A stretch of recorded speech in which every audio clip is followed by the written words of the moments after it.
Got it. I Perfect. got it. Okay. Hey, everyone, and welcome to Chef AJ Live.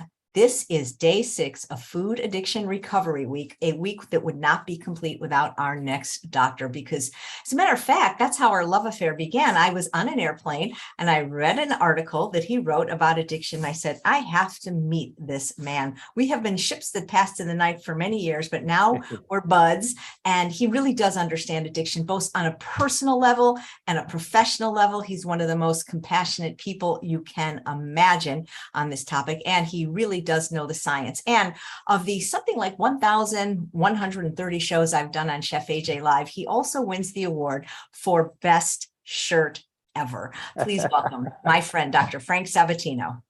Hi, everybody. Hello, hello. I'm so happy to be here. Today, I really want to spend some time, especially with this special week, because I know how much people struggle and how much hopelessness there sometimes can be around this particular area of weight, obesity. And while everyone pretty much out there knows that we're dealing with the pandemic of this problem, we know that more than 70% of people in the US are overweight, more than 30% are obese, many morbidly obese. So we understand that that pandemic is actually worldwide, but it really plays into, and it really is tied into something that is even more of a devastating problem, and that is the problem of addiction. And these two things kind of go somewhat hand in hand. And we're going to go today, as much as I can, into understanding the process in relationship to food, because that's what we want to speak about specifically today, and really creating some sense of hope and ways that we can get involved in self-care and recovery. And to me, this is all about hopefulness. And understand that when we talk about addiction, this may be the #1 problem across the world. Because if you think about what happens with food addictions, with diabetes, heart disease, et cetera, if you think about the problems with opiate addiction, if you think about the problems with alcohol addiction, and so on, you could make the case that addiction is probably the #1 killer in the Western world, in the way it has ramifications into all of that. Now, because of this issue with weight, it's interesting that on a psycho and an emotional level, we have kind of two groups of people that have come to the surface with this. And of course, the first group are people that have some obsession with the idea of thinness. And this model of thinness is something that is kind of imposed from the fashion and entertainment industries, and it kind of has incorporated itself into the mindset of the general population. I'm not even a psychologist, but if you sat in my office as I've counseled people over the past 40 years, you would be amazed at the people, doctors, lawyers, and Indian chiefs that without regard for the consequences of what they're doing, will opt for anything that gets them to that kind of model of thinness. So you can vomit your way to thinness, you can nicotine and alcohol your way to thinness. I've had judges on the bench in between cases in their private quarters vomiting their brains out. Surgeons going into, in between operating situations, doing bizarre things with food and purging. So we see this incredible situation where the end of thinness for some people justifies any means of getting there. The second group is a group that has surfaced more commonly today, which I kind of find is interesting, and it's a backlash to people kind of battling these false mindsets and these false images of what thinness and health should be. And there are now people that are defending fatness, which is kind of another whole interesting model. And that's kind of a rebuttal to probably a lot of the shaming and distortion that has gone on in the past. And I'm all for that. People should feel comfortable in their skin, and I'm totally opposed to the idea of shame. But it becomes very dangerous when we are defending and glorifying risk factors that really are counter to health and well-being. And so as much as I know there's a movement of even in models and in different ways, people, that are heavier set, being somewhat more acceptable in the culture. And I think that's good on a personal level, but we have to be very careful about how we defend this major risk factor. So for example, we know, in America, after the age of 25, the average American is putting on about 1.5 pounds of body fat a year.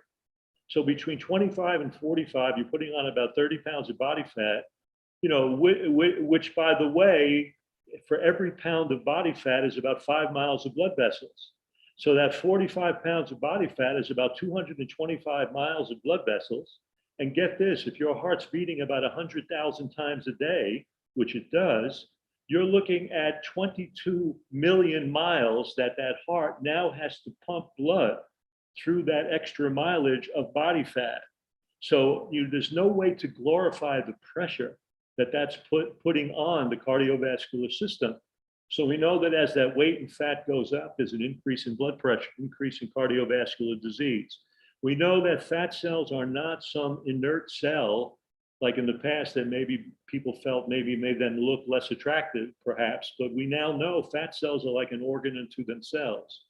They're producing hormones and factors like leptin and aromatase enzymes that affect appetite, and they affect blood sugar and cancer. They also produce inflammatory markers and provocateurs called cytokines, and fat cells have their own population of these called adipokines. And so they are things similar to what the immune system produces, like TNF alpha, interleukins. They remarkably increase inflammation. So once again, putting on even marginal amounts of body fat sets the tone for a systemic inflammatory outcome that is really not in our best interest. And it's no mystery why people that were obese, overweight, even with body mass indices of only 29 or 30 during the COVID pandemic, those people that were obese were 6 times more likely to end up on a respirator with acute respiratory infection because of this underlying fabric of inflammation promoted by fat cells. We know that even modest weight gain, fat gain over a 30-year period in a set of huge studies that were done across the United States and Europe increased every form of cancer that we know of, even marginal amounts of weight gain. And truthfully, overweight and overfat is the most significant risk factor in all the most devastating causes of death in the Western world, which include heart disease, diabetes, cancer, and stroke. And in this little graph here that was put together by the New England Journal of Medicine, on the x-axis, you have body mass index going up, increasing to the right. The colored lines you see are the various forms of cancer and how they increase along with the increase in body weight and body fat. And this includes everything from renal, kidney, pancreatic, gastrointestinal, breast cancer. And I found it even very interesting when I first saw these data that you wouldn't think this, but even blood cancers like leukemia are dramatically increased by the increase of obesity and body fat. So look, we need to feel comfortable with who we are, but we really cannot glorify a risk factor that is so remarkably connected to the most devastating pathologies that we experience as a culture. And so, we're going to kind of just have a jump off point from there and understand that when we talked about that obsession with thinness and that defending of fatness, that accepting those groups, understand that this was being centered around unrealistic goals, these goals that were kind of imposed, now through Instagram and through the fashion industries and so on. And in many ways, goals that we may not be able to truly achieve. And yet, we start feeling bad about ourselves by not being able to, look the way some model does. I usually make the statement that no matter what I do, I'm probably not going to look like Brad Pitt. But I love the line by the supermodel Cindy Crawford, that she said, when I get up in the morning, I don't even look like Cindy Crawford. So the bottom line there is that, if you walked around airbrushed all day, so we want realistic goals. We want goals that are going to center around health and well-being, and understanding that your body type may be a certain way, someone else's may be another way. But the truth is, when you start adopting the habits and choices that we are really teaching and that you're being exposed to during the course of this whole process, this whole program, you're going to find that you will be able to reduce body fat. You will be able to move into eating in better ways, more helpful ways, more healthful ways that will really allow you to be able to perform at your best, to age comfortably, to be more in control of your own health and well-being. Because what happens is, because of these problems or these preconceived notions about weight and fat, there are still people that are remarkably discriminated in job interviews, college interviews, because of weightness, because of weight and fatness. And so what happens is, as you start having these problems in this culture, you're looking to really buy hope wherever you can find it. And unfortunately, there are too many of the quick fix fad approaches with diets that are in many ways reprehensible. They're creating a focus on ways of eating that may give you a temporary fix, may give you a short-term relief or benefit, while promoting a long-term mortgaging of your future down the road. And we really want to avoid that. So the person looking to buy this hope, you go in your supermarket, and on over each shoulder as you're checking out, you got those racks of scientific journals, the Enquirer, the Star, all of those things. And on the cover, you see some celebrity or model that's just lost 20 pounds on some strange diet. And of course, what they fail to tell you is that in the next few months, they put back 40 of those 20, because what we usually see with fad approaches, they create instability in hormones like insulin and insulin resistance, and organs like adrenal and thyroid, which in the big picture only kind of drive you to put that weight right back on. And so the person, when they put the weight back on, they usually have now some form of extreme deprivation, which only drives the craving, because their hormonal system is usually so out of balance, which they will eat these things that they're really trying to avoid. Unfortunately, now, as they move into the shame of that, they will now eat that in isolation, down the block, in the alleyway, under the covers, in the closet, filling them with all the guilt of that process, and then leading to a whole ream of years of failure. So this process of buying hope, quick fixes, deprivation, guilt, failure, has to be replaced, in my opinion, with a set of tapes that I like to call awareness, responsibility, and self-esteem. And within that self-esteem, we're really going to be talking about self-love, self-care. But when we talk about this process of care, the first process there, we're talking about a mindful awareness. And we're going to come into that, because in that process of mindful awareness, we need to have a better sense of not only what we're eating, but also the context of why and when we are eating it. And when we talk about all of that, content and context, it brings us into the arena of what we are going to talk about as addiction. And to understand addiction, I want you to understand a little bit about how communication is done in the nervous system and in the brain, because you're going to see that whether it's opiates or alcohol or super hyper palatable foods loaded with salt, oil, and sugar, they play a major role in really altering and disrupting a certain kind of communication in the brain and nervous system. So what we have here on this slide is, on the left, you see something that looks like the end of a baton, and that's the end of a nerve. And you'll see the number 1 with the red arrow, which is kind of a stimulation of that nerve. When that nerve gets stimulated, on item number 2, you see a little receptor open up, little black dots come in through 2, and that's actually calcium channels. Calcium is entering the end of the nerve. Why is calcium entering? Because when calcium enters, it urges those little circles that have all these dots in them to move toward the end of the nerve and now release those little dots that they're holding. Those little dots are actually the neurotransmitters. Those are the chemicals in the brain and nervous system that nerves use to communicate with each other. Now, you'll notice that those little dots are being released into a white space between the end of that baton and the next green area on the other side, which is actually the surface of another nerve. So those little transmitters are being released across that space. And so the first thing we have is the process of release, the release of neurotransmitters. Then what we see is that those little dots go, and you'll see little blue things that look like blue X's or lines on the opposite nerve terminal. Those are what we call receptors. So on number 5, you'll see blue receptors. Those little dots have to attach to those blue boxes and X's. And when they do, it creates a kind of change in the actual cell of the nerve cell that those blue boxes are on, that the transmitters are attaching. And now it creates another stimulation of another nerve. So what happens is nerves are electrically stimulated. They release neurotransmitters in a space called the synapse. Those neurotransmitters attach to receptors and they trigger another event.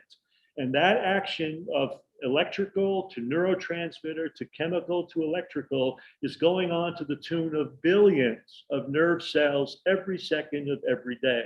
And when that happens, you will hear Mozart, or you will hear your neighbor, or you will see color, or you will experience joy and mood and elevation and happiness. All of those things that we experience are a byproduct of this communication. Now, the body can fine-tune this communication by not only releasing those transmitters into that space, but if it wants, it can take them back up. So we have this idea of reuptake. So the body can shape the response. So for example, let's suppose you're releasing transmitters that are overstimulating you. Well, one of the ways the body can control that is it can take those neurotransmitters and drive them back, take them back up from where they were released. And by doing that, it can modify and soften that response. So that reuptake is very important because there are drugs that doctors use that are called reuptake inhibitors. So for example, if someone has depression, they may be given some antidepressant medication that will allow the transmitters to linger longer. So it blocks the reuptake of those transmitters so that they can linger longer, helping you feel less depressed, let's say, for example. The problem is that, and also the body can release enzymes that in that space, they can actually break down some of those neurotransmitters a little bit. So understand that the body in its wisdom wants to create action. It wants to be able to allow you to see and hear and participate in all the beauty of the world. It wants you to feel good. It wants you to be able to experience joy and pleasure and the like. And so that all of that is being conducted by this symphony of stimulation of nerves, release of transmitters, attachment to receptors, and being able to fine tune that by taking transmitters back up, enzymes that break them down. But here's the one issue that becomes extremely important. And we're going to come back to this because this is really fundamental to all addiction. If you are stimulating those receptors, those blue, dark blue things in this slide that you see the transmitters attaching to, number 5, if you are over-releasing or over-stimulating those receptors, information will be fed back to your brain that too much of that transmitter is being produced and the body will produce less of it. So for example, if the body has natural opiates in the brain, if I start giving you heroin, we'll talk about this in the next few slides. If I start giving you heroin that attaches to those receptors, your body will begin to believe that it's making more of its own opiates than it needs. So it will signal your brain to stop making more. And so if I just take that heroin away after you stop making your natural opiates, you're not going to have the opiates that give you a feeling of well-being. And now you will crash or you will withdraw. So this is very important because when doctors give you a drug like an antidepressant that makes transmitters linger longer in that space, your body begins to believe you're producing enough or more than you need of those transmitters, and it'll stop your brain from producing more. So if I take that drug away abruptly, you can go into such depression that you can actually create suicide. And that's what we see in children and teenagers on antidepressants. Many times it can contribute to that process of change. So just understand that there's always communication going on in the nervous system, and it always works by the release of transmitters, the attachment to receptors, to shape the action by taking them back up or breaking them down with enzymes, and then feeding back information to the brain to let the brain make sure that it's constantly doing what it needs to help this system work. And when we get to food, we'll talk about how that process works specifically. Now, it's very important to realize that all mammals, all of us, have the inborn ability to experience pleasure from the simple acts and joys of life. In fact, if I asked you right now why you do what you do, why do you make the decisions that you do? Well, you may tell me that, well, that you were influenced in making those maybe by your parents in the early days of your life, or maybe by some influential person that you met along the way. But I'm going to contend to you that the reason you keep making the kinds of choices you do is that on some level, you have associated them with pleasure, reward, and survival. And we now know that in the brain, there is a waterfall of chemistry that is basically our path to pleasure. And it involves the following players. These are the actors. Early on, you have the release of a neurotransmitter called serotonin, which then involves the release of an opiate, enkephalin, which is then shaped by the enzyme enkephalinase that can affect how enkephalin is working in this pathway. Then the neurotransmitter GABA, another neuropeptide, and eventually the key player in our pleasure pathway is the neurotransmitter we call dopamine. But too often when people talk about dopamine, they don't really look at the entire cascade, because the balance of dopamine release relies on this entire flow of this waterfall of chemistry, which, by the way, is taking place in a very middle part of your brain called the limbic system. Don't get lost in the name. Just know that's kind of our reactive brain. That's the part of our brain that has a lot of our survival instincts that affect the body's survival at large. And so we have this inborn ability to experience pleasure from the simple acts of life. Now understand, why do we have that pathway? Why do we want to have that pleasure? Because I think you can appreciate that there are a couple of experiences that we have evolved to participate in that are essential for our survival. One, of course, is getting enough food to eat. So food, when we eat, is associated with a certain kind of pleasure to reinforce that you will continue to do it. And what's the other primary function that's involved with survival? And that, of course, is sexual reproduction. So if you really want to look at it, the pleasure associated with food and sex are dramatically linked to the survival, not only of us individually, but of course, as a species. And it's very intriguing that we've evolved this path of pleasure that reinforces this entire outcome. Now, understand something. When we talk about that circuit of dopamine, which is happening in the midbrain, that's only the reward portion.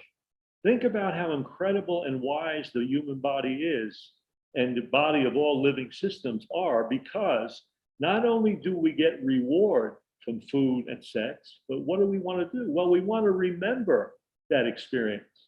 So we have other circuits of dopamine that are tied into memory and learning.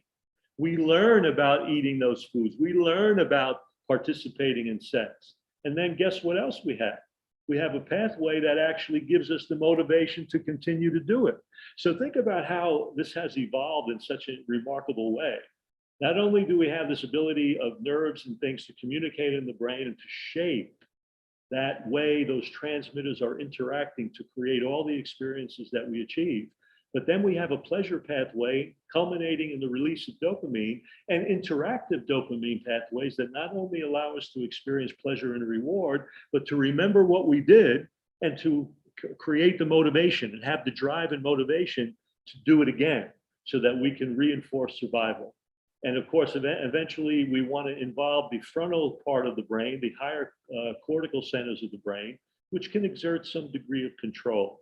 Now, here's our little bit of a problem. We now know that there are a variety of factors, some of them genetics, chronic stress, poor nutrition, even trauma, sleep deprivation, that can compromise the brain reward cascade. They can compromise the chemistry of reward and pleasure, so that in many ways, we're no longer able to experience pleasure from the simple acts and joys of life. And that leads to what has now become the fundamental problem in all forms of addiction. And that is what we call the reward deficiency syndrome, meaning that the person is now not able to feel that sense of pleasure and reward. And of course, that can contribute to feelings of alienation, isolation, and even a self-centeredness, which is such a part of really devastating addictive behavior. Feelings of anxiety, depression, and craving. Because understand this means that you're no longer able to experience pleasure from the simple acts of life. And if you're not, and if you're going to feel depressed and you're going to feel anxious and alienated, no brain wants to feel bad. No brain wants to feel that. So what you're going to do in the face of reward deficiency, in this loss of pleasure and reward, is now seek out some way to self-medicate your own reward deficiency. And that usually leads to the 5 major forms of addiction, which includes, of course, include drugs and alcohol, food, sex, what used to be called gambling, but now we can actually call it risk-taking, and then what we call process addictions, which are things like work and internet and shopping and porn and things of this nature. But understand, as different as these things are, they all have one thing in common. They are trying to medicate this sense of reward deficiency, this way that we have kind of lost contact with our own body's ability to experience pleasure from the simple acts and joys of life. Now, when we talk about addiction, it becomes important to kind of create a simple definition that we can all live with. And this is a definition that kind of plays in the field of addiction. And that is the continued or compulsive use of mood-altering substances or behaviors. And this is the important piece, without regard for negative consequences.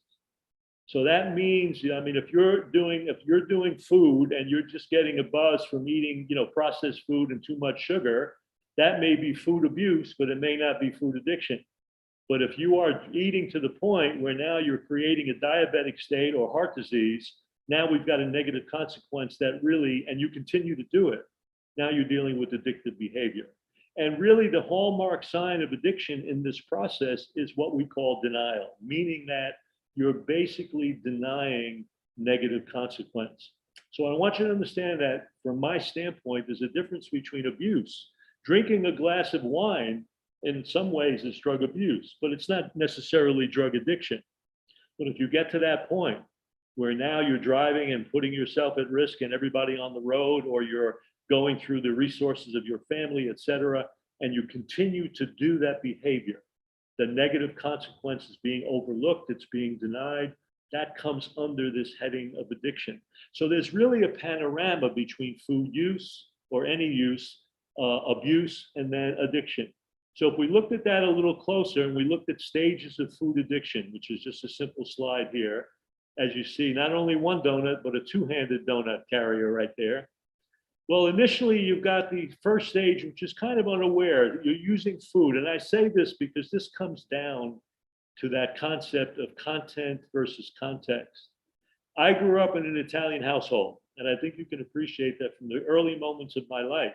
Any major stress or upset was handled by doing what? Well, mangia, eat something. You had a rough day, you had a stressful relationship, have a little lasagna, you'll be okay. We know that's not the solution, but if for the moment, it feels okay. And we're unaware, we may be unaware of what we are using food for. So food becomes a kind of odd solution, but we're not at that stage yet of negative consequence. The second stage then is that we start to see that there are things creeping up, maybe our weight, maybe we're having a problem with that body image. And then we're going toward more extreme strategies, extreme diets, high protein, this, deprivational things. The negative consequences start to creep in, but they're not severe enough that would urge us to say, we're going to just stop all of this. Maybe a few pounds, we go on a diet, we maybe lose a few pounds, we put it back on. I can't tell you in running health centers the way I have through all the years, how many times people were on that roller coaster of weight gain and weight loss. And some of you probably have experienced that for years of your lives. But we're dealing with that second stage, which is now we're really approaching strategies that start to become a little bit more extreme. In the third phase, we start creating a sense of dependence on patterns of behavior. There's a sense of hopelessness. There's almost a feeling like there's a powerlessness to stop. And what's happening is we have now created a situation in that midbrain, in that reactive brain, where your higher control centers become hijacked. It's almost like what we call hijacking the brain, because not only do you feel the need to have these foods or that drug or whatever, but there's an internal message being sent to your control centers that without this substance, without this food, you will not survive. And at that point, you're in the throes of full-blown addiction. And the fourth phase, of course, is where we have serious medical complications, where now we're having heart disease, heart attacks, strokes, diabetes, and the like. These stages play into many of our lives, but it really comes down with that really starting to have a better sense early on as to what is tied into that content. What is the context of our food use? What are we using food for? And are we trying to solve all of those issues of our lives with food use that really require other emotional tools or physical tools or biochemical changes or nutritional changes?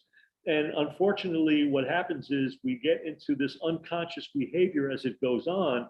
And then for some of us, we're overeating and binge eating and addictive eating at such a pace before the brain can even register that we began to eat.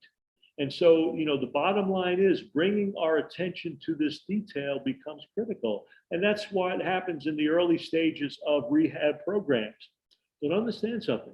If someone goes to a rehabilitation program, like a 20 or 30-day program, that program is not really a treatment program. It's really a stabilization program. It's helping you stabilize use so that you can get some baseline where you can get on with the work of treatment. Typically, it takes months of treatment for every year of addiction that you may have been involved in. And we're going to talk about on what level and how we approach that care. Now, understand something, that with all of the addictive process, there's going to be this constellation of factors that have to be addressed. And that is that there's going to be a physical component. And in that physical component, over a long period of time with negative consequence, there can be damage to organs, there can be toxicity, and remember, there will be withdrawal. And let's talk about food, because this is very important. We have all been kind of brought up being trodden under, being abused by food processing industries that have known for a very long time that if they can give you super and hyper palatable foods loaded with salt, oil, and sugar, you will have this remarkable abnormal dopamine release on that pleasure pathway. But remember what I said about how the body creates feedback. The more you create that dopamine stimulation with these super palatable foods, that's going to feed back and tell your brain to stop producing dopamine because it thinks that it's producing enough. So what's going to happen when the body naturally drops its pleasure hormone, its pleasure outcome, that dopamine?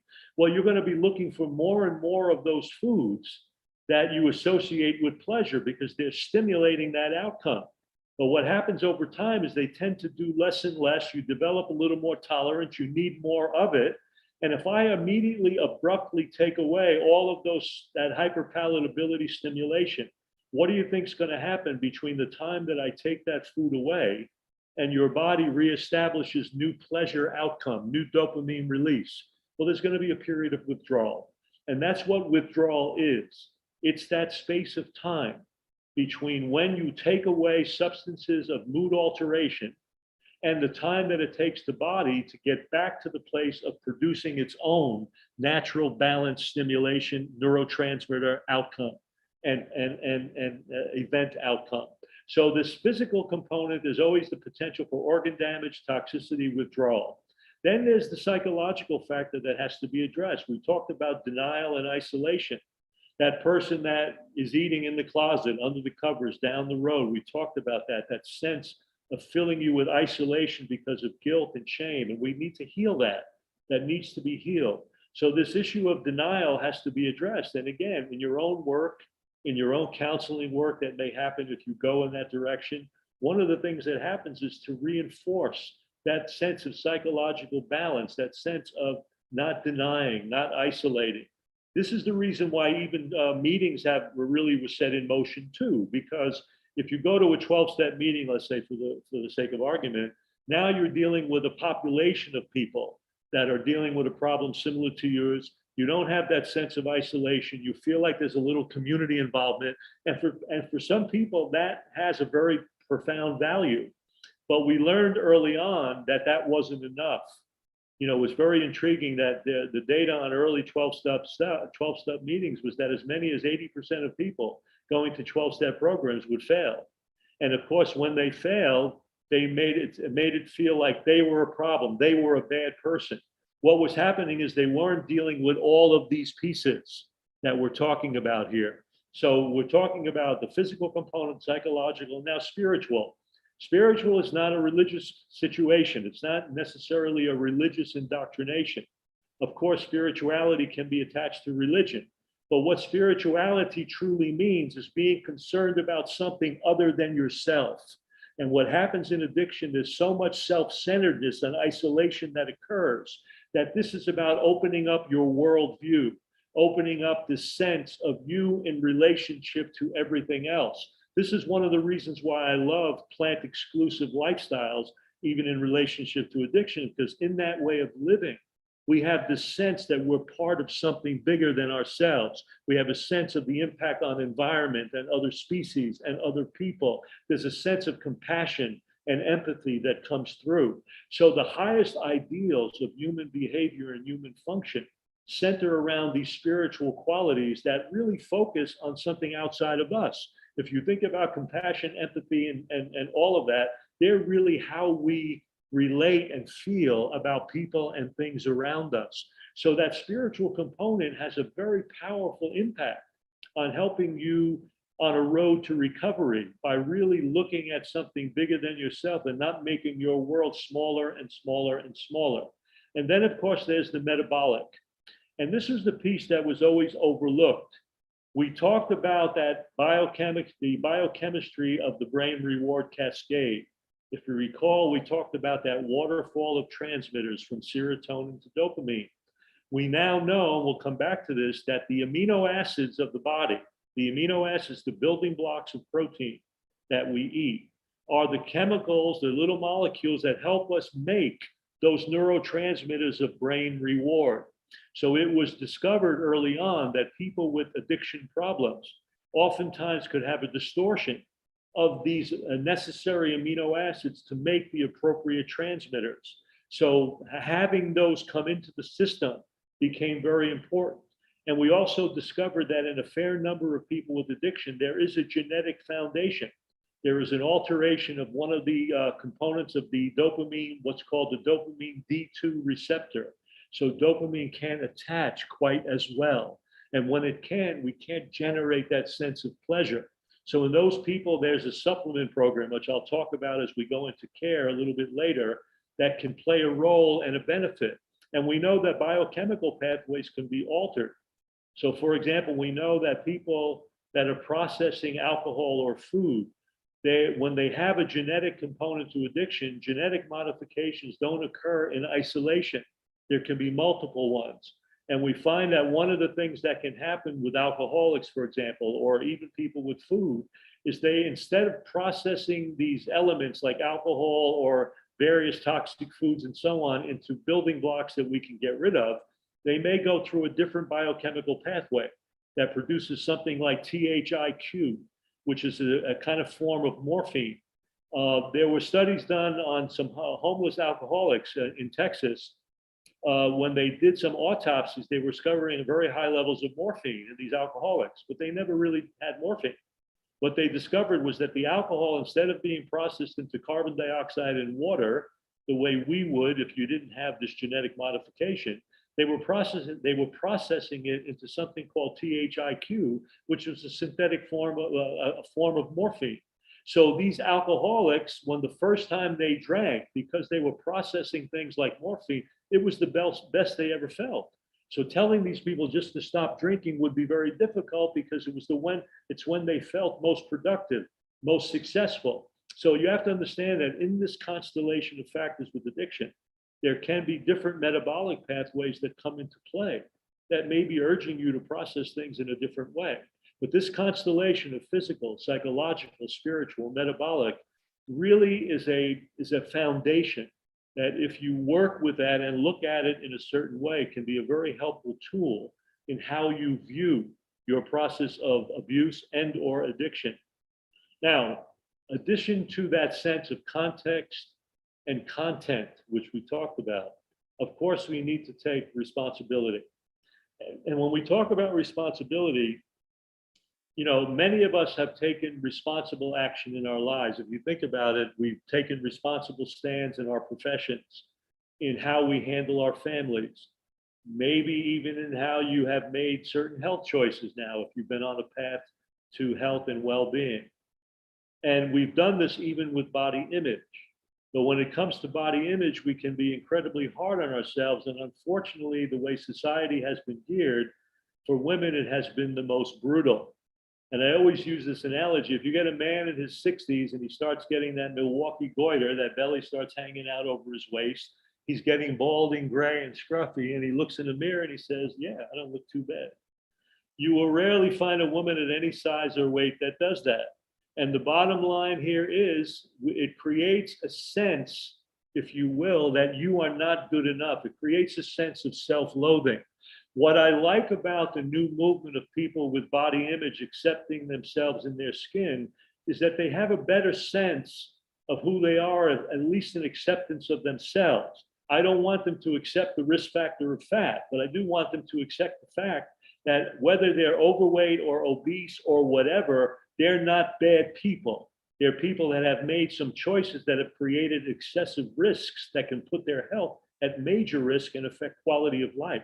But the truth of the matter is, we need to get to that point where, you know, and where you can, you know, you feel more comfortable in your own skin. So as you're putting on a weight, you know, for women especially, they'll look in a mirror and the first response is what? You know, who the hell is that? And the bottom line is we've got to get right with the fact that, yes, you can look at where you are. You can accept who you are in that moment, but establish goals, responsible action, coming from a place of what? Coming from a place of self-worth, coming from a place of self-love.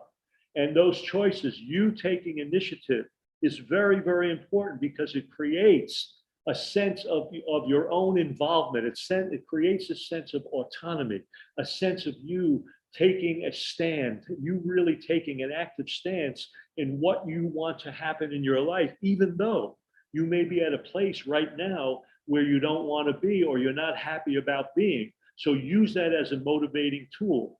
And like we're talking about this sense of self-love and self-worth, and like our good friend Baba Ram Dass said, we are all beings of beauty, of love, and awareness.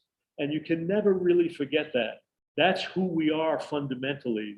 That is the kind of, in a sense, the divine sacred space that really is the center of all of who we are.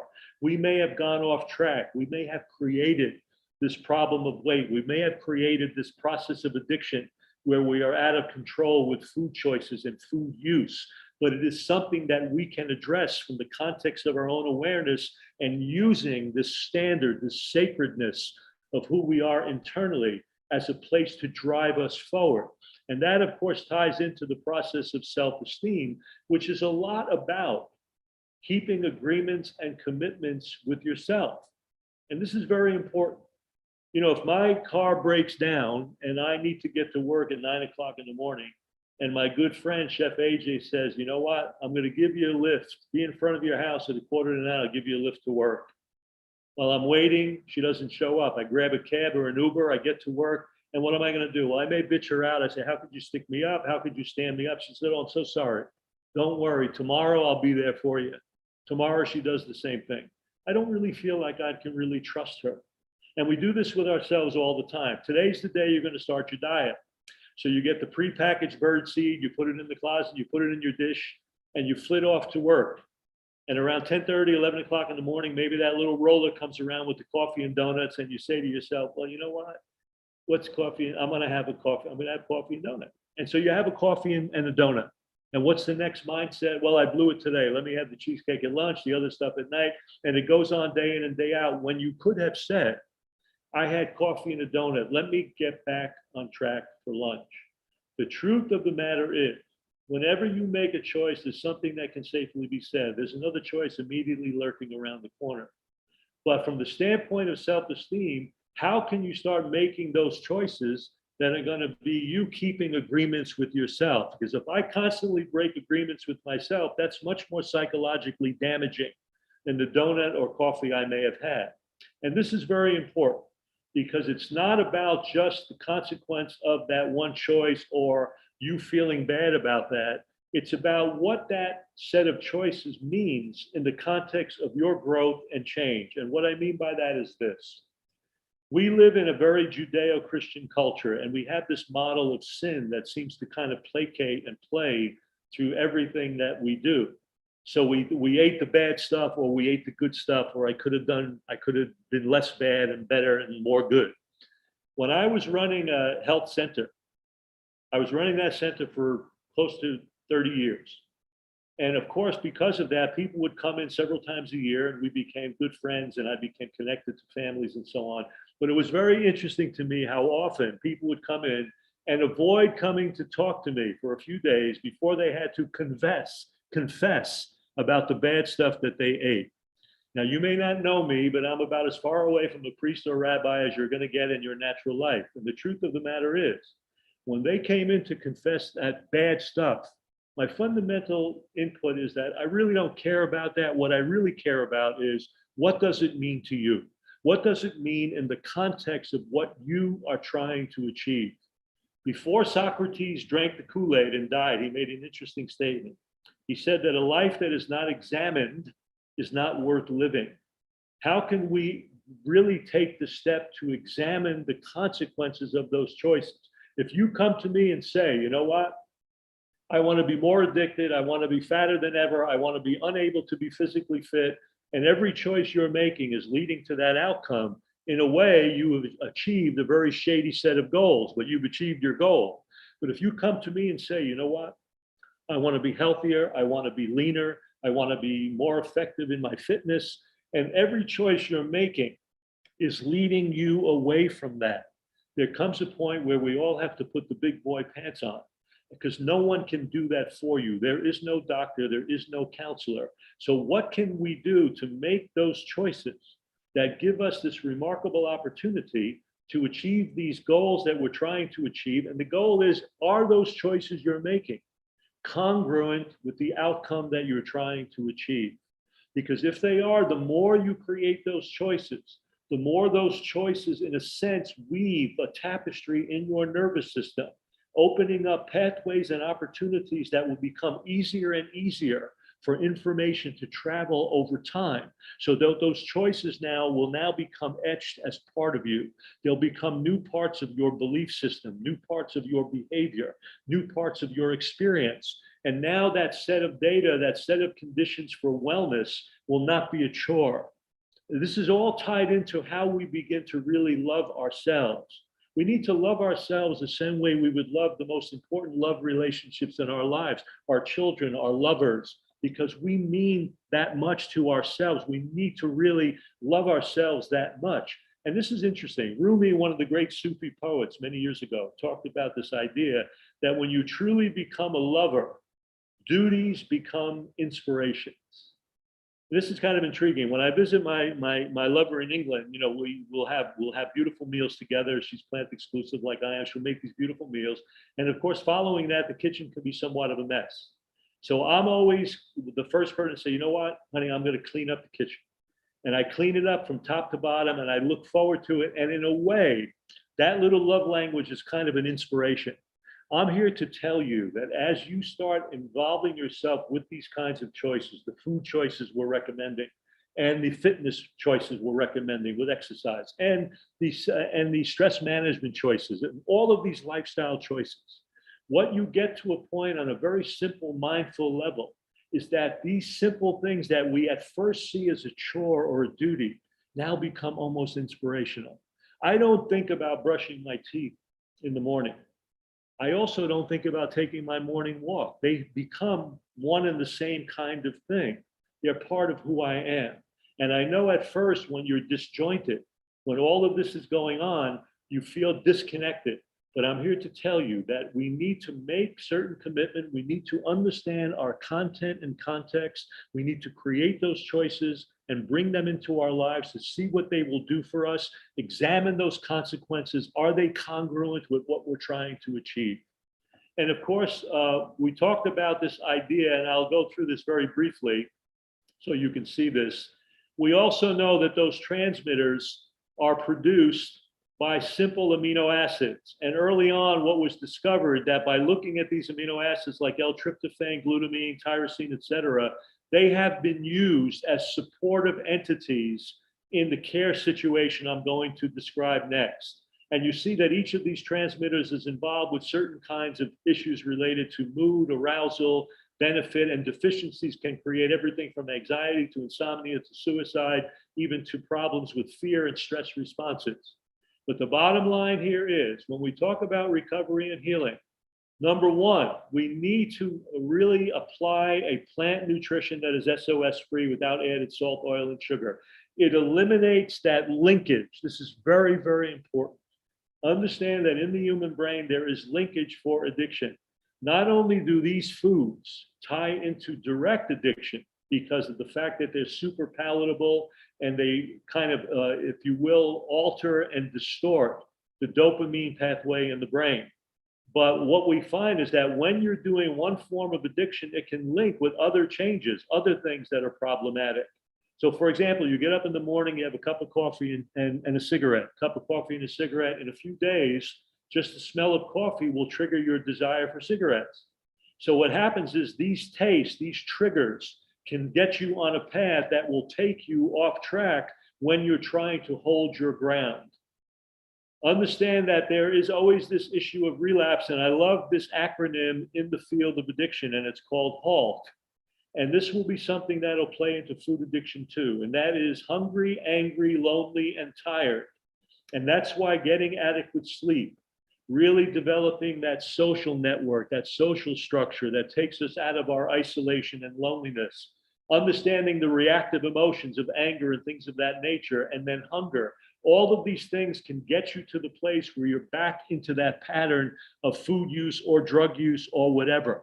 But these have been four things that have been remarkably tied into relapse. And by understanding them and working with them, when you eat in the way we're recommending, it keeps such a beautiful, stable blood sugar level across time. It's providing the mineral content and the nutrient content at very low calorie density that's allowing you to, again, maintain an image of and an outcome of the weight you would like, but by satisfying all of those nutritional needs. Doing some form of the amino acid support. Again, this is for the more advanced stage of addiction, but these amino acids, when they are provided, will inhibit the enzymes that block some of the transmitters in the brain that are distorting the brain reward cascade. In particular, the enzyme called enkephalinase, which breaks down enkephalin and endorphin in the brain, which blocks the outcome of dopamine release eventually. And so you see L-glutamine, D-L-phenylalanine, L-tryptophan, L-tyrosine.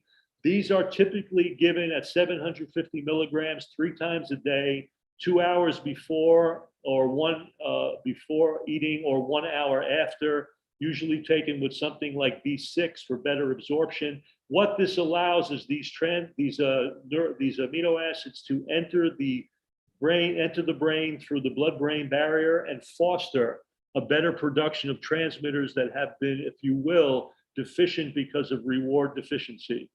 We find that water-only fasting can be an actual tool for recovery and healing.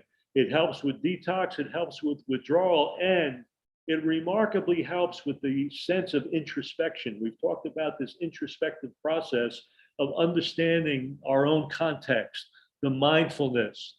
And with proper meditation and fasting, sometimes that can be a very useful tool for getting you into a better mindset and so on. Increased physical activity becomes critical with all forms of addiction and especially food addiction, because what we find is that the natural opiates produced by activity play a role in, again, supporting the brain reward cascade. And it also will take you away from cravings at that time, in the moment, and you'll find that you'll have less cravings, you'll sleep better. The chemistry of serotonin and dopamine release is significantly improved in the face of ongoing physical activity. You want to modify stress. We talked about in our relapse prevention halt that anger and stressful situations can trigger relapse. So doing some form of meditation, yoga, qigong, breath work, and breathing is really the most primal function we have in the human body. So that's why when we breathe, how we breathe is linked with states of emotion.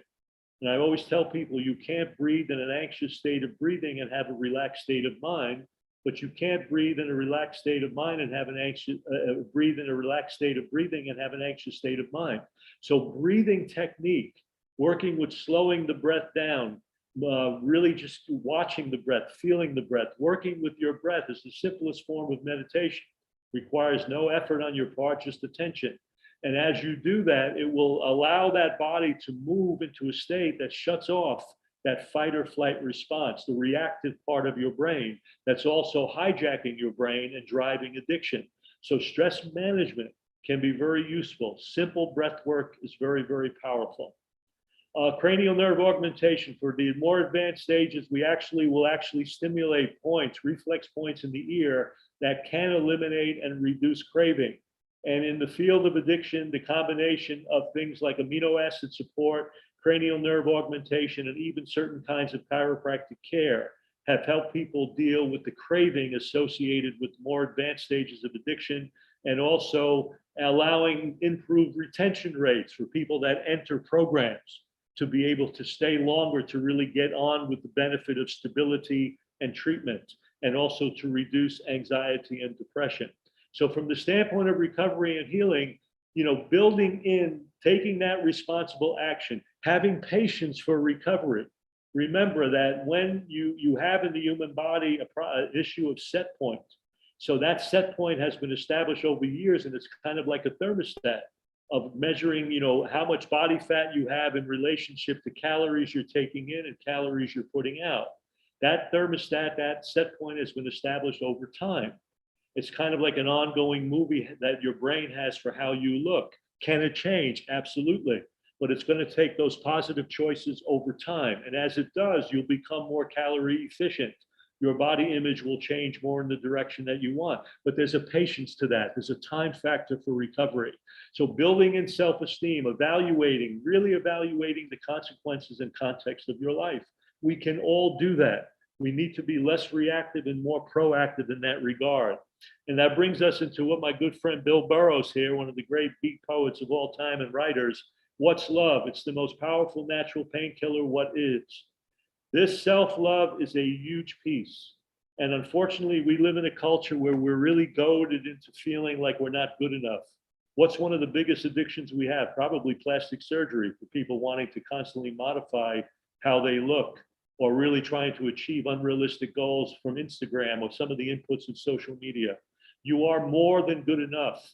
You are powerful. You are beautiful. You are a being of light, love, and awareness, as Baba Ram Dass said. And the truth of the matter is, we need to really love ourselves where we are, but we do not need to defend risk factors that may be compromising our opportunity for health and for quality of life.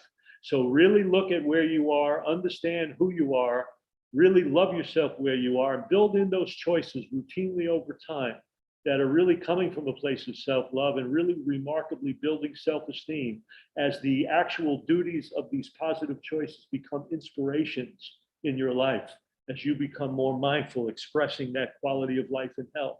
And this is the way that you can really go from the standpoint of having this sense of hopelessness to realizing that there is a path for recovery. There is a path through your consciousness and through your love and through your relationships and through your spiritual focus, being attentive to things outside yourself and understanding, again, who you are, not isolating and leaning on those social interactions that are going to be supportive for you, where you can really take a stand to really deal with the body image that you want to create and really, in an underlying way, deal with probably one of the most profound pandemics of all, which is that process of addiction. Thank you so much.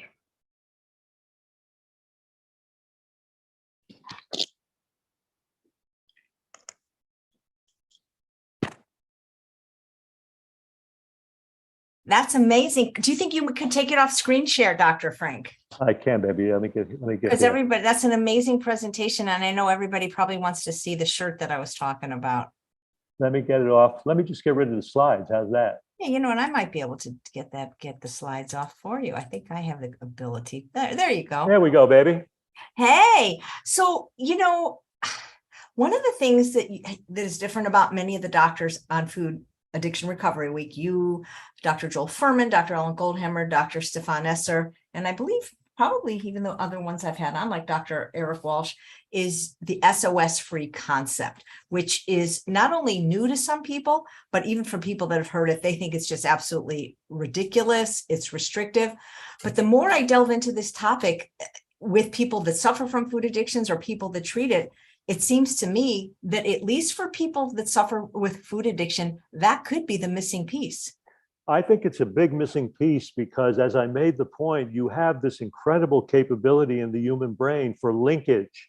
So even small modifications of that kind of super palatability can actually start driving that system in a way where now you're overstimulating neurotransmitter release on that whole brain reward pathway, so that now the body becomes so used to that jazzed up level of stimulation that when you try to come off it, you go through such profound kind of withdrawal. People don't realize that just because you're not dealing with opiates or you're not dealing with alcohol, the chemistry of food can be remarkably mood altering. And that's what happens with the way these industries have driven this super palatability of processed food. It's a devastation, and it's something that has to be removed. You know, you're one of the only people that also talk about how when you're in treatment, it's not really treatment, it's more like stabilization.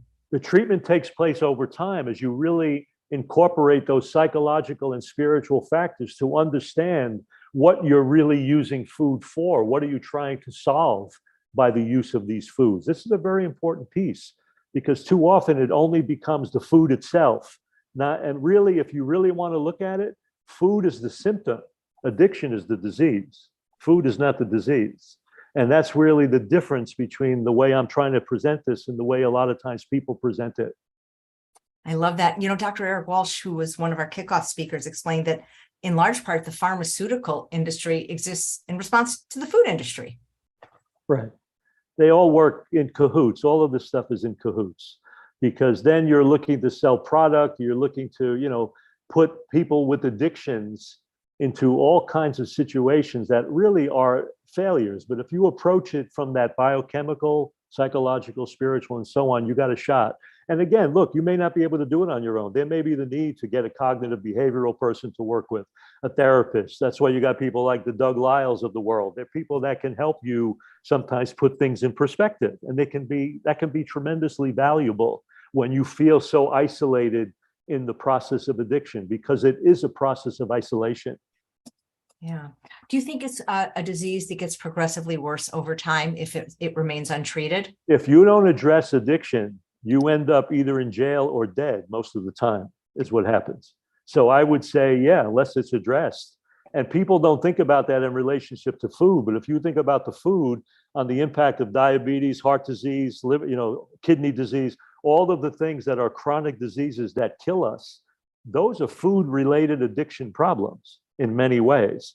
And so, yeah, it gets progressively worse unless we take the stand to address the factors that we talked about. Why are so many clinicians and even people that ostensibly suffer from it reticent about even talking about it as an addiction? Because, people like when I talk to, well, no, they treat real addictions, cocaine and heroin. This is because there was always a stigma with addiction that you were just a bad person. In fact, the early years of treating addiction, they would put people through horrible tasks as if they were treating them and really punishing them for being addicts. Once we had the disease concept come into play, or the lack of ease, I'll call it a lack of ease, once we started to see that it was a process, that these people were not bad people, that they were involved with making some poor choices that led to outcomes that got them into having their brains hijacked into behaviors that were not in their best interest. I think because it plays into a mental component. And you know this, if someone's a diabetic, that's fine. But if they have a mental problem, that's not fine. Nobody wants to talk about it. And so just very recently, we started bringing mental health to the surface where now people are able to even talk about it. Well, addiction on many levels has a component of mental health. And I think there's a stigma for people to even, oh, I'm not an addict, don't, and I don't like to label people, and I agree with labeling, but there are people that are dealing with the problem of addiction, and that is a real issue. Yeah. You've been in this space probably longer than anyone. And I did not even hear about the concept of food addiction. I would say it was maybe 2000 and somewhere between 2008 and 2010. When did you start hearing about food as addiction in your career? Well, I heard about it going back 30 years, but the bottom line is most of the time it's centered around the extremes of food addiction, like anorexia and bulimia and purging. I think having the notion that it relates around this kind of ongoing overeating that is not at those extreme ends of the spectrum, but is everything in between and all the pathology and metabolic disorders in between. I think the focus on that has been probably over the last several decades more than before. Do you think the processing of food is really what perpetuated this more into a disease? Because, my grandfather graduated medical school in the early 1920s, and I have the picture.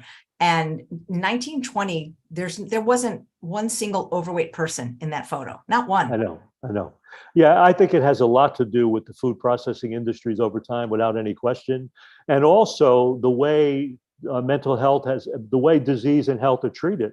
So the onslaught of medications that compromise the body in certain ways, the onslaught of foods. And again, by having ways and industries that want to sell processed food, creating this super palatability that also fosters remarkable calorie density was a death knell. I mean, it's a death knell to the population. So that now, instead of trying to overcome that, what are we trying to do? Now we're going to glorify fatness. Well, it's not a good thing. It doesn't make you a freedom fighter to fight to support a risk factor like obesity. I would rather see the person say, look, I'm happy about myself, who I am, but I have this issue that I need to kind of try to resolve because it's affecting potentially the quality of life. And I think we can't condone that in any other way. Yeah. Here's a question from a live viewer named Okay. Kelly. I have had a mood disorder diagnosed since starting to change my diet. Sugar addiction, 2007. Could it be related to RX and diet? Yes, it could be related to, I don't know if she was taking any medication for any of this, because sometimes with that mood alteration, it could be depression or anxiety that she may have been treated for medically. I don't know that. But when we straighten out food, when we go through the fasting process, at least then that you're getting rid of a kind of a mood altering stimulation component of food. Then you can sometimes see the picture a little bit clearer. And then by stabilizing the system and then working with some of these other factors like stress management and physical activity, it's amazing how the whole mindset can start to reorganize itself into a healthier outcome. So I would say that sometimes it's only addressed with food. You notice in my recovery steps, I had things with meditation and physical activity and social network. And I think all of those become important, but the food is of primary importance for sure. Yep. A viewer named Andrea sent in this question. Can my organic vegan protein powder make me fat? I use an organic brand that is peanut butter chocolate flavor every day with unsweetened vanilla almond milk and frozen banana. It sounds like a milkshake. Sounds like a milkshake. Again, the calorie density of that may be a little high. I don't know what the sweetener is in the protein powder because they do use sweeteners too. My advice would be, generally speaking, get protein from whole food. If you want to eat a little more protein, then do that. Have a little nut butter, have a few nuts, have whatever you want to get a little bit more diversity of protein, but get it in whole food form. I still think that's better than trying to load up on protein powders. If you're finding it difficult to meet adequate protein needs because of digestive situations and so on, have I recommended protein powders to people? I have.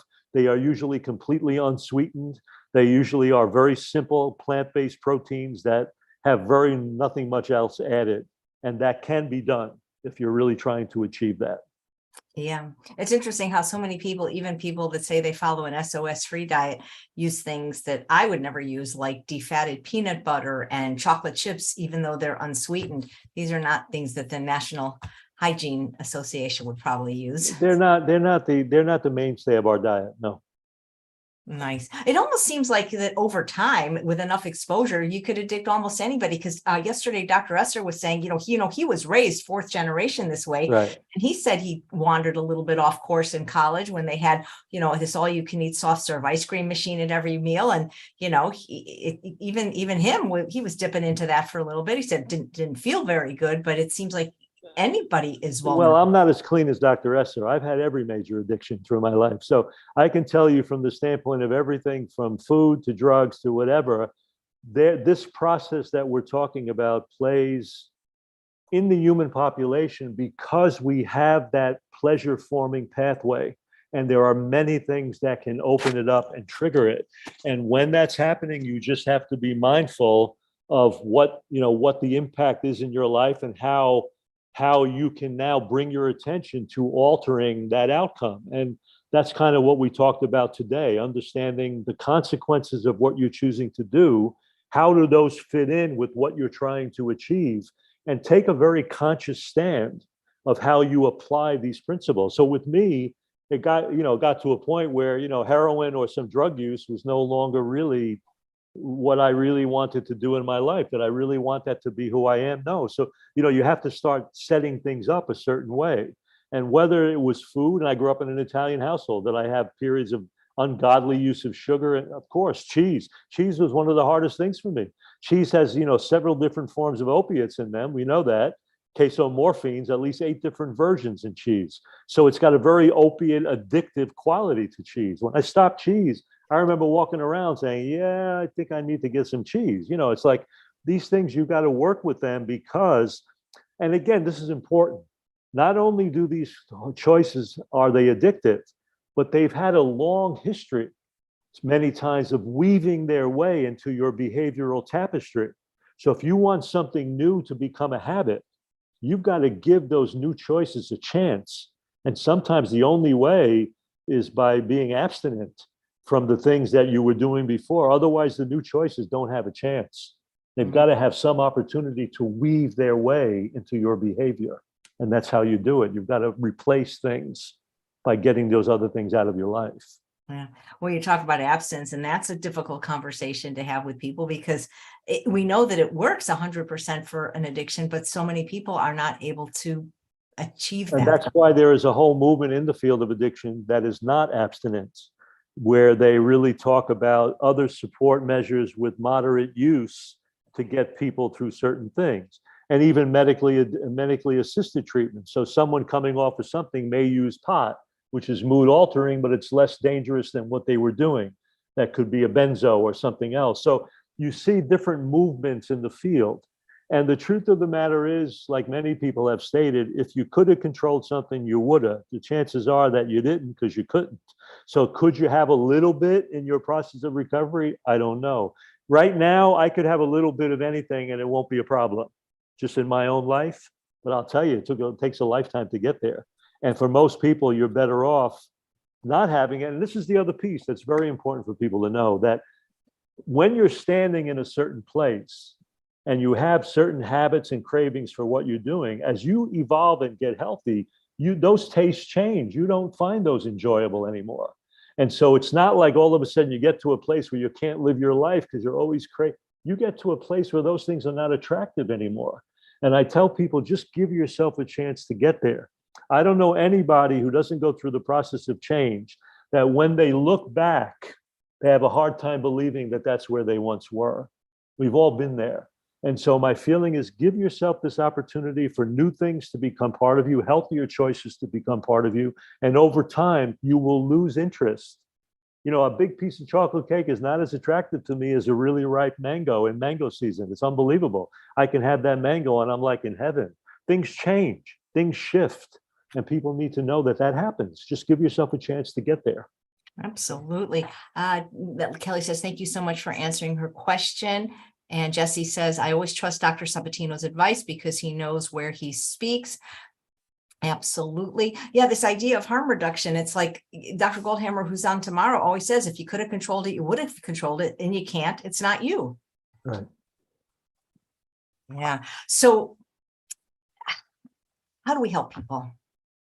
I think all this information should be helping them, honey. That's what we're trying to do. But you know what?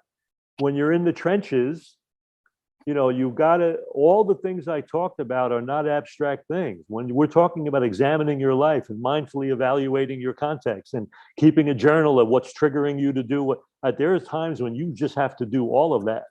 And not only that, without making an argument for yourself, you've got to get out and do the walking. You've got to get out and do the breathing and the stress. These things have to be done, because when they create a change in the body and in the brain and in the nervous system that will make it easier for you to succeed.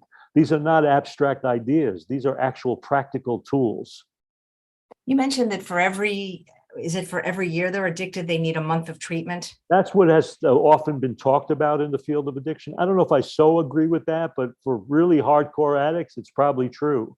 So if you've been an addict for 20 years, hardcore, you probably need about 20 months of care. And what that means, though, is all of these lifestyle factors, but it may mean having some counseling. It may mean having someone that you can work with and talk to get through, to break through the psychological isolation and denial and all of these pieces that we talked about. If you do that, you're going to have a great opportunity to really achieve sobriety, even with food. Did you ever see that movie by Pixar called Wall-E? I did. With the Yes. little robot and then event, Yes, I mean, that movie is prophetic. it is. It's a prophetic movie. I mean, it's pathetic, but it's almost like that's what we've become. And I sometimes feel that the reason we get, I don't know about you, but like I get a lot of pushback sometimes with doctors that you don't see on the show, because we have a conversation and they think I'm crazy for even bringing this to the public, this idea of food addiction. But I think one of the reasons people maybe don't believe it is because we live in a world where everybody's addicted. Well, yeah, the truth of the matter is, again, I tried to define addiction as negative consequence. So that statement is not true. Not everybody's creating negative consequence, but abuse is probably across the board. Unbelievable. You get up in the morning, you're having several cups of coffee. It's already mood abuse. And so the bottom line is, think about how many people can't function without a cup of coffee. Think about how many people can't function without the simple things that we accept as chemicals of stimulation, mood alteration, and abuse. So if you want to look at that, but as far as true addiction, to me, that comes into that realm of negative consequence affecting things in that way of damage. And so you may be there and you may not be there, but I will tell you that if food abuse goes on long enough or drug abuse goes on long enough, it's a short journey to that place of negative consequence. Yeah. I know you have a fabulous program that I've posted in the show notes, and I'm going to post in the chat right now, called Lean for Life, which people can take and self-paced, but you also work with people. I do. I'm right now, I see people privately in my home to some degree, but those are people that are more local. People at a distance, I'm at Dr. Dr. Sabatino at truenorthhealth.com. I do consultations through the True North Health Service. That's true. And yeah, I've been doing I put that link in as well. And I was doing individual week-long retreats. We're kind of on hiatus right now, but we were doing juice fasting and water fasting retreats for groups of 10 people, like for 7 days. But right now, I'm not doing one right at this moment. So, all right. Dr. Jessica Krant, who's a frequent guest on this show and hopefully more frequent coming up next year, says, maybe we do all have negative consequences, but we've adjusted societal expectations to make it appear that the effects aren't really negative consequences. That's well, what I mean, that's true. But what I mean by that is, if I have a glass of wine and that's it, many people would call that food abuse, because drug abuse, because alcohol has no natural place in the human body. But they would argue the consequence of one isolated glass of wine over time. So I don't know. I mean, I understand what she's trying to say. Again, I don't like to have people labeled by all of this. I just think the idea of dynamically achieving autonomy and how you examine the context and consequences of your life are the solution to all of this. And when you do and you embrace an eating plan that we recommend, which is by far the healthiest eating plan for humanity without any question. That as you work with that, you're going to have consequences that will be incredibly positive and freeing and more dynamic and more functional, and find that you can live without the mood alteration and stimulation that you thought you needed before. Yeah, I've never met anyone that got over an addiction or lost several hundred pounds that said, gosh, I sure would like to go back to how I was before. That person does not exist. Some of the people that I've had on this week, they're not necessarily plant-based, but I believe they have a lot to offer in terms of the food addiction space. And I've heard them say that water fasting is not good for someone with food addictions because it can set them off. I think I've heard even Dr. Joel Fuhrman say that. Well, I would say that if it's true with extreme food addictions like anorexia and that kind of thing, but people that are just trying to go through a detox, in fact, I would argue that there are times when the withdrawal can be so profound for people that fasting actually makes it easier. I fasted people on Dilaudid and heroin addiction that without that, they would never have been able to withdraw as easily as they did because of it. So I would argue that a little bit. I mean, I see the point because again, you're just taking food away. So you're still playing in the same arena with someone where the whole world has become food oriented, food centered, whether it's deprivation or too much. And I made that point. We go into that deprivation, fear, guilt cycle. But the truth of the matter is a short period of fasting, if the detoxification is too difficult, sometimes can make that a little bit easier as long as you're using the tools that I'm talking about during the fast to really address the psychology, the mindfulness, and all. And I always do that with people that are doing that. We go into the meditative part, we go into the introspective part, we go into journaling, we go into all of that while they're fasting. And then it can be worthwhile, I think. But again, it depends on how extreme the food addiction problem is. I would agree that you want to try to solve it with your relationship to food, not your relationship to starvation. I would agree with that. Yeah. What is it about the chemicals, the sugar, the oil, and the salt that make food so addictive? Because people don't really eat sugar as a food, salt as a food, or oil as a food. They're in concert with Well, food. remember, these foods like sugar is the most important commodity in the human body because the brain and all the body cells need glucose to use in the energy factories we call mitochondria to produce all the energy that we need as human beings. So, if you look at the brain itself, it's only 2% of our body weight, requires 20% of our energy. So the carbohydrates, plants are the only things on planet Earth that can take the direct energy of the sun and package it into a form that now cells can use to process and produce energy. So we have this fundamental sugar energy generating process that's tied into pleasure and reward. So what we've done, like we've done with pornography, we've taken something that is used for procreation and made it a caricature. Well, junk food to me is like pornographic food. It's taken the fundamental need and drive for sugar in our bodies and brains, and we've created this caricature with processed food that plays on the same pleasure reward system and actually aggravates it beyond control because of the vested interest and greed of industries that are selling this shit, fundamentally, this crap. And so that's the problem. Yeah. That's why fruits and vegetables are what? They're the most fundamental foods for human beings, for human primates, because they provide the carbohydrates that feed this incredible pleasure reward system in this brain in the healthiest way possible.